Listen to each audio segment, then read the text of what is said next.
Hello বন্ধুরা, welcome to 10 minute school. এখন আমরা যে কার সম্পর্কে জানবো সেটা হচ্ছে রস্যকার। চলো বন্ধুরা, তাহলে আমরা শুরু করি। খুকুর ঘুঙুর, ঝুমুর ঝুমুর, পায়ে ঘুঙুর পড়তে সবারই মজা লাগে। মুমুর পুতুল, আমের মুকুল।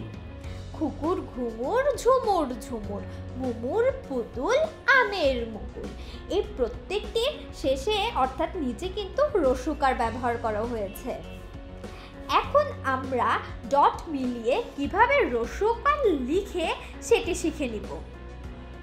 আমরা কিন্তু বারবার বলছি, আমরা এই কার শেখার মাধ্যমে নতুন নতুন অনেক শব্দ শিখতে পারবো এবং আমরা এই কার ব্যবহার করার মাধ্যমে সুন্দর এবং সঠিকভাবে বাংলা লিখতে পারবো, কারণ শব্দের মাঝখানে তো সবসময় আমরা স্বরবর্ণের পূর্ণ রূপ ব্যবহার করতে পারবো না।